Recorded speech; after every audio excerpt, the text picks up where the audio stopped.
retrospect, I guess a real problem I had was adrenaline, you know. I mean, I could never come down off of a tour. Keith Richards once said something so cutting, it left a legendary musician in tears backstage. He's the ultimate rock and roll outlaw. Unfiltered, unapologetic, and still standing with a smirk. While most stars play nice for the cameras, Keith tells it like it is. And this time, he took a shot at one of the most celebrated singers of all time, saying their voice was downright awful. Want to know who? You might be shocked. Number 1, Elton John. You would think that any artist paying tribute to the late, great John Lennon would earn a moment of respect, a pass from criticism out of shared grief for a fallen legend. But that assumption doesn't apply when the critic is Keith Richards. In his brutally honest memoir, Life, Keith took direct aim at Elton John, and he did not miss. He accused Elton of completely hijacking Lennon's memorial, turning a moment of profound sadness into what Keith acidly called a grand occasion. He's a rock and roll Hall of Famer who has sold more than 300 million records worldwide, and his music has won essentially every award that has ever been made. For Keith, this wasn't about the music itself. It was about the intention behind it. The flashy performance, the polished spectacle, it all felt deeply wrong to him. He saw it not as a friend saying a heartfelt goodbye, but as a showman seizing an opportunity, wrapping a marketing campaign in the glitter of a tribute. It was performance over pain, and that was a line Keith could never forgive. To understand the depth of Keith's anger, you have to understand his bond with John Lennon. I was dizzy for a long while in the 70s and very much so in the 80s. They were more than just fellow rock stars. They were kindred spirits, rebels cut from the same chaotic cloth. They shared wild nights, deep conversations, and a mutual understanding of the strange prison that fame could be. Keith remembered times when Lennon, desperate to escape the suffocating bubble of being a Beatle, would just show up at his door unannounced, craving the raw, unpredictable energy of the Rolling Stones world. You want to be a Stone for the night, John? It never goes away completely. But looking back on it now, Keith would ask, a glint in his eye. Lennon, always ready for a bit of mischief, would nod, his eyes alive with that fiery spirit Keith knew so well. Those were the moments that mattered to Keith. They were real, unplanned, and free from the phoniness of the music business. They were just two musicians connecting, away from the cameras and the screaming crowds. Just changed. I mean, Elvis Presley did to pop music what Andy Warhol did to art in the 20th century. So, when Keith watched Elton John stand under the bright stage lights, delivering a flawless, theatrical performance in Lennon's name, he saw a betrayal of everything John stood for. Lennon, in Keith's eyes, was all about raw truth, even when it was messy and uncomfortable. He would have hated the polished, over-the-top nature of the tribute. Keith didn't see a friend grieving on that stage. He saw a performer doing what performers do best, commanding the spotlight, even at a funeral. And for Keith Richards, authenticity is the only religion that matters. Glamour, pretense, and showmanship are the sworn enemies of real music. He believes rock and roll should be about blood, sweat, and honesty, not sequins and stagecraft. In his view, Elton John had committed the ultimate sin. He had used a friend's death to build his own legend, and that was something Keith Richards would never, ever let slide. If you think that was harsh, his next target was even bigger, a cornerstone of rock history that Keith happily called a pile of garbage. Number 2, the Beatles. There are certain albums in rock and roll that are considered sacred, untouchable masterpieces that shaped the very sound of modern music. At the top of that list, for millions of fans and critics, sits the Beatles' Sgt. Pepper's Lonely Hearts Club Band. But Keith Richards is not one of those millions. In a jaw-dropping interview that sent shockwaves through the music world, he dismissed what is arguably the most praised album of all time as simply a mishmash of rubbish. And it is true, especially more for England than here. While the world was celebrating its psychedelic innovation and groundbreaking studio techniques, Keith was rolling his eyes. He heard not a revolution, but a band losing its way, indulging in studio tricks and silly concepts instead of playing real, gut-bucket rock and roll. To him, the album was all style and no substance, a fancy package with nothing real inside. For Keith, the heart of all great music is the groove. It's the primal, rhythmic pulse that makes you move, the raw energy that connects the band to the audience. Yeah, so, rather than sort of being struggling unknowns and trying to do things that we'd never be able to do, we can now. And in his opinion, Sgt. Pepper had no groove whatsoever. He scoffed at the elaborate arrangements and the artsy concepts, feeling they had completely smothered the raw power that the Beatles once had. There's no groove, he insisted, meaning there was no guts, no fire, no danger. While everyone else was applauding the album's artistic ambition and calling it a work of genius, Keith saw a band of musicians who had gotten bored with playing together. He believed they had retreated into the studio and started making music with their heads instead of their hips. Here on Hollywood Star Newsreel is a dramatic, candid look at these incredible entertainers. It was a circus act, a collection of sounds and ideas that felt more like a clever school project than a rock and roll record. He couldn't feel the heartbeat under all the layers of production. Even at the absolute peak of the album's fame, when critics were falling over themselves to praise it, Keith remained unimpressed. He didn't care about the record sales or its place in history.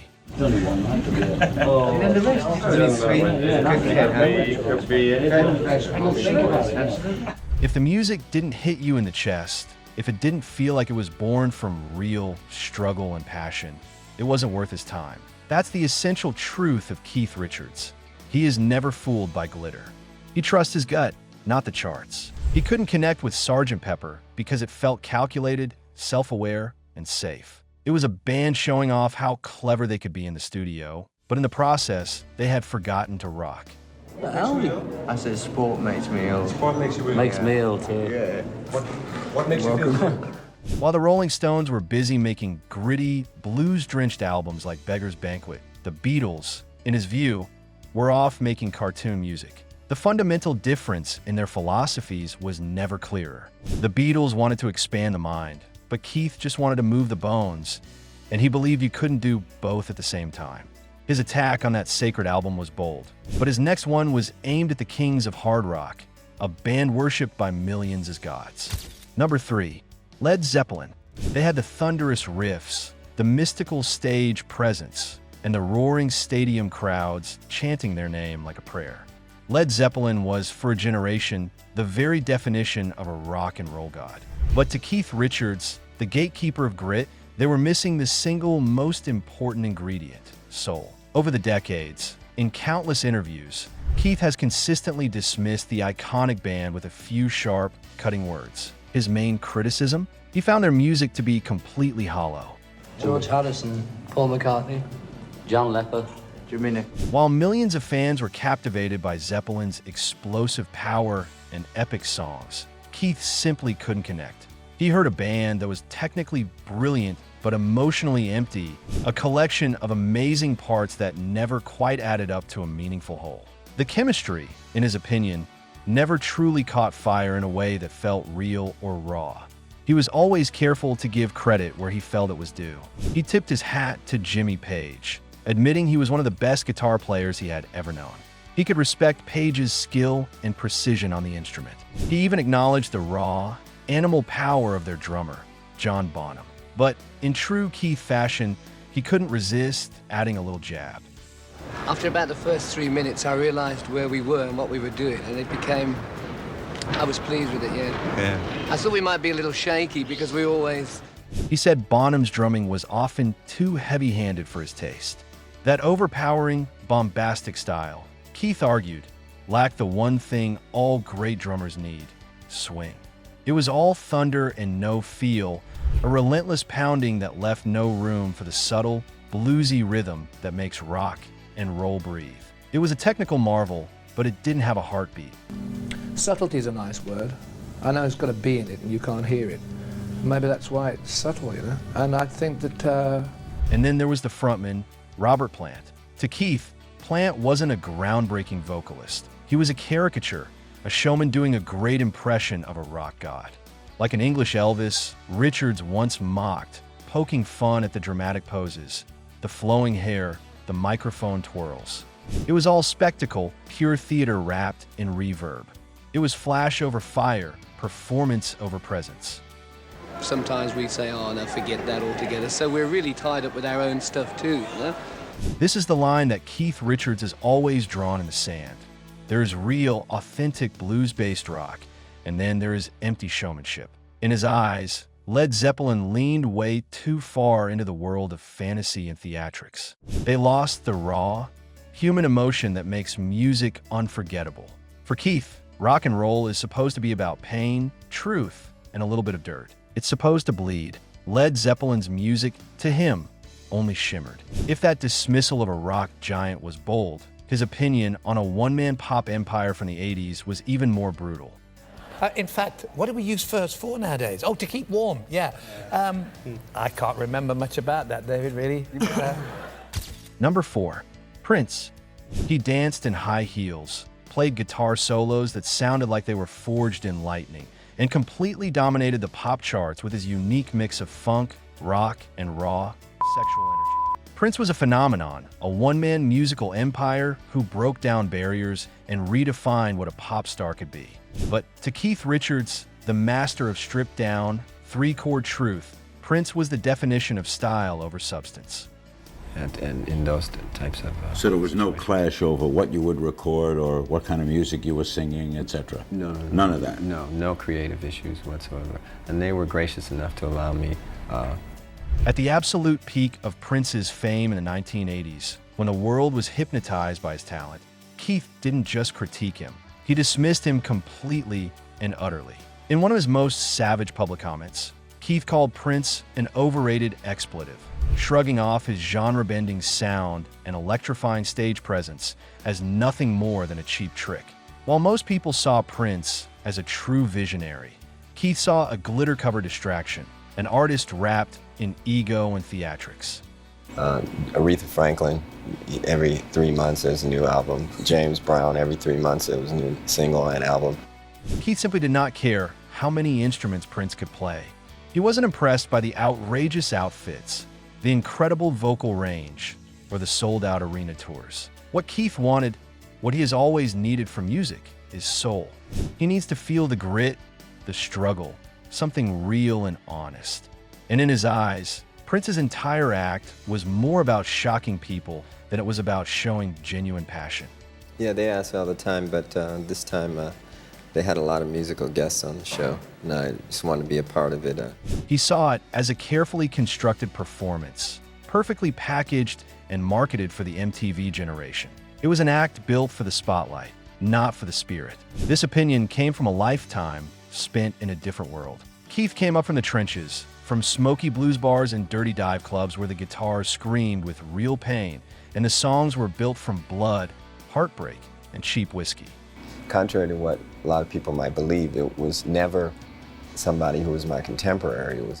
He couldn't relate to the purple velvet, the eyeliner, and the perfectly practiced poses of the 80s pop scene. When Keith watched Prince's electric, high-energy performances, he didn't see an artist losing himself in the music. He saw a performer who had rehearsed every single move down to the smallest detail. It didn't feel honest to him, it felt staged.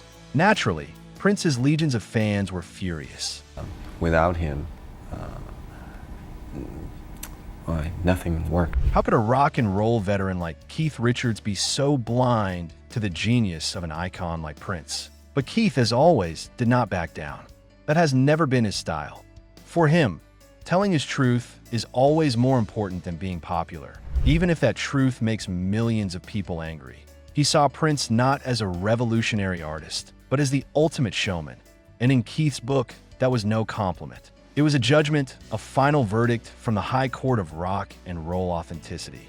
If that sounded harsh, his next opinion would be even more brutal, as he took aim at an entire genre loved by millions. Number 5, Black Sabbath. For millions of loyal fans around the world, heavy metal is more than just music. It's a lifestyle, a powerful identity forged in loud, distorted guitars, black leather, and a spirit of rebellious defiance. But for Keith Richards, the godfather of groove, heavy metal was something else entirely. A joke, he said flatly in a candid interview, a smirk playing on his lips.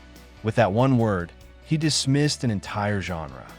Probably the first time that the four of us sat in a room and listened to that album since we'd... He tore into the whole scene, admitting that he never liked that kind of music and that he always thought it was great for comedy.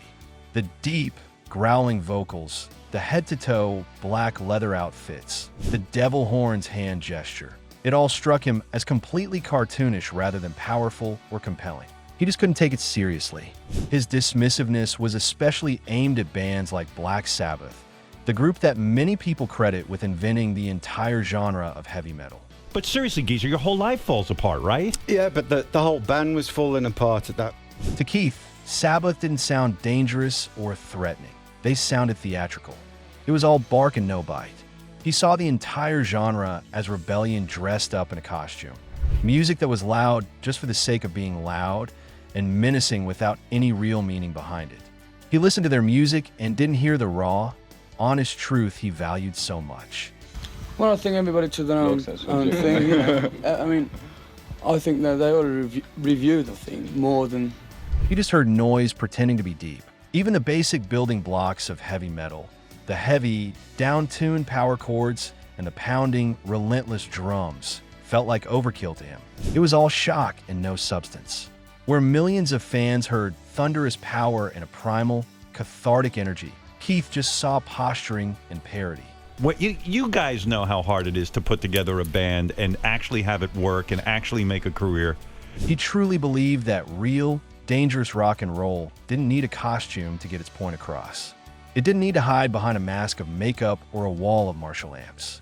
But heavy metal, in his view, felt like a Halloween party that had gone on for way too long. It was flashy, it was loud, and to him, it was completely empty at its core.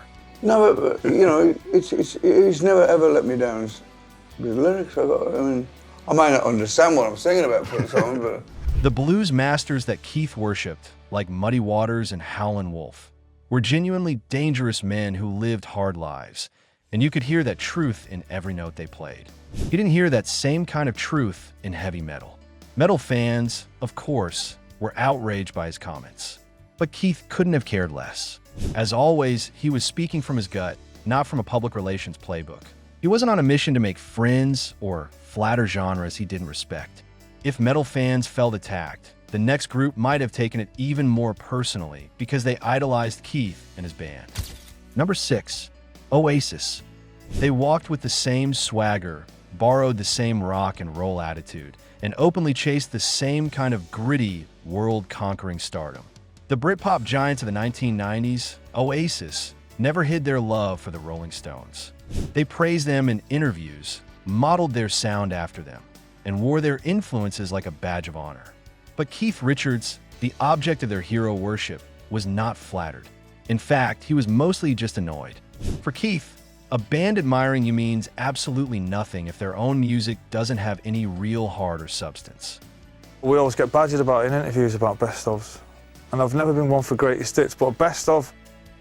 He once dismissed the Gallagher brothers, the famously combative leaders of Oasis, as being completely unprofessional. He tore into their constant public brawling, their childish feuds, and their chaotic behavior. To him, it wasn't the spirit of rock and roll rebellion.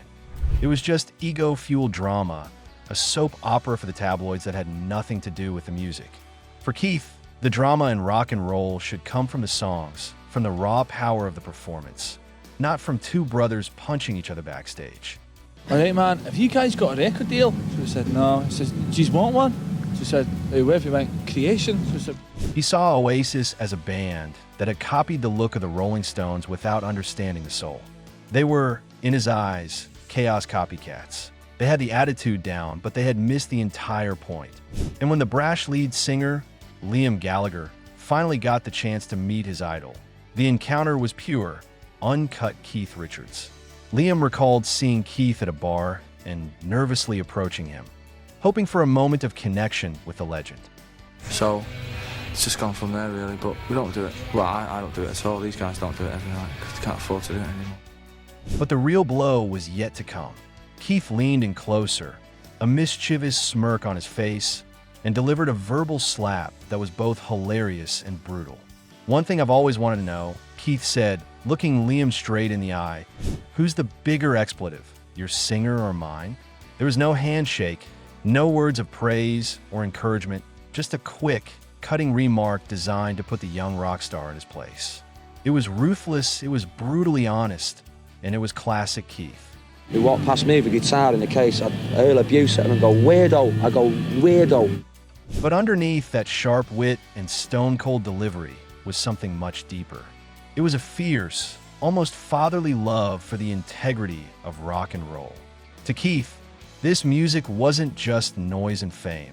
It was a sacred tradition, earned through years of hard work and paid for in blood and sweat.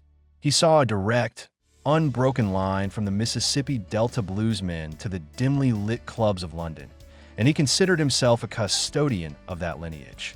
And in his world, if you're going to step into that sacred space, you had better have the soul to back up your swagger. No, I'd have gone. Of course, I'd have gone back. This is why he so brutally dismissed the synthesizer-heavy pop of the 80s, viewing it as a plastic betrayal of the music's raw, guitar-driven heart. If you didn't, Keith Richards had no problem telling you, and the entire world, that you simply didn't belong. This public condemnation wasn't just an opinion. To him, it was a necessary culling of the herd, an act of purification to keep the sound from being diluted by phonies. Who surprised you most on this list? Do you think Keith was right, or just being a rock and roll grump? Let us know in the comments. And don't forget to like and subscribe for more.